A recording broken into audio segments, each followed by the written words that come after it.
Second video, Secretary Kennedy says the vaccine has been removed because of a lack of clinical data to support the booster strategy in healthy children.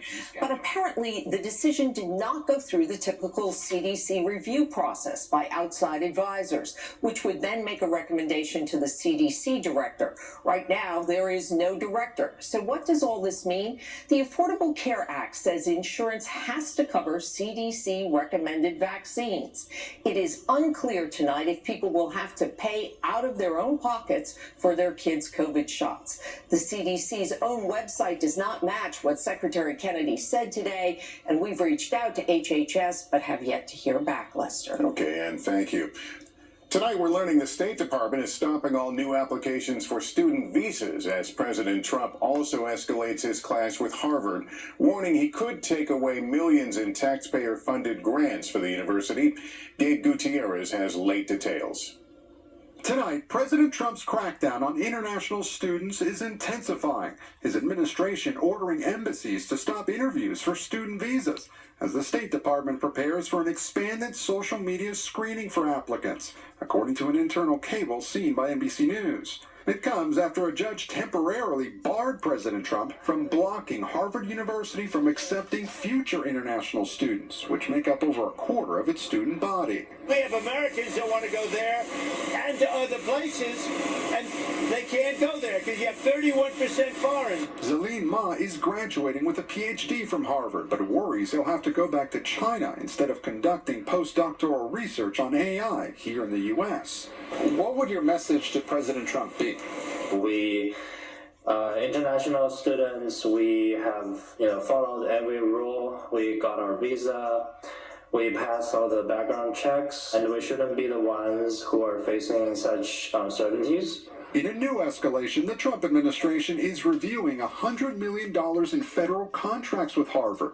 We give them billions of dollars, which is ridiculous. The president also posting he's, quote, considering taking $3 billion of grant money away from a very anti-Semitic Harvard and giving it to trade schools instead. A university task force recently found bullying and intimidation of Jewish students on Harvard's campus, but the university's president is describing the Trump administration's actions as retaliation for our refusal to surrender our academic independence.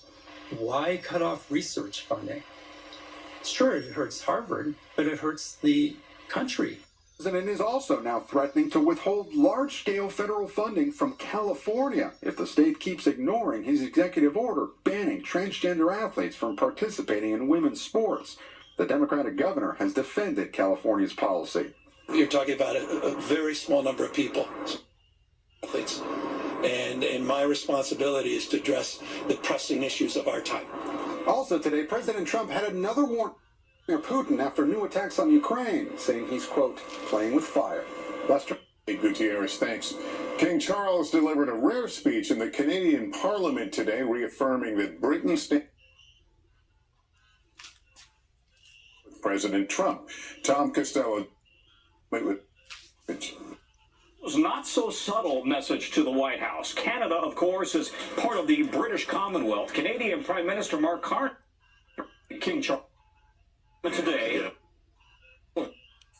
President Trump slapped tariffs on Canada and suggested it should become the 51st state, outraging much of the King's speech, written by Carney's office, said Canada is facing challenge unprecedented in our lifetimes.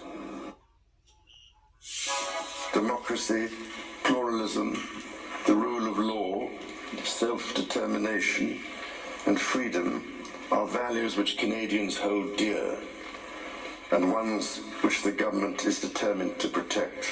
As the anthem reminds us, the true north is indeed strong and free. Canadian analysts say that message was loud and clear to America. Canada is not for sale. Lester. Tom Costello, thanks.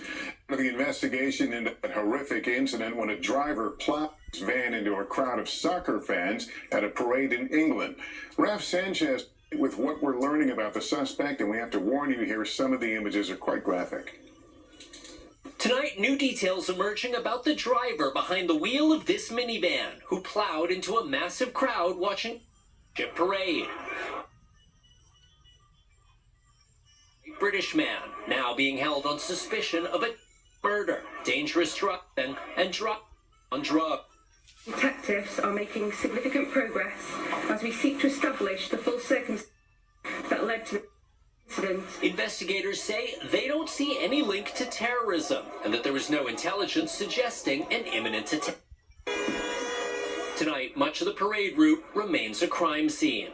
Down there inside that blue tent is the minivan, and we've been seeing forensics officers going in and out for clues. Police now say at least 65 people were injured, including 4 children, one of them trapped beneath the van. But almost miraculously, no one was killed.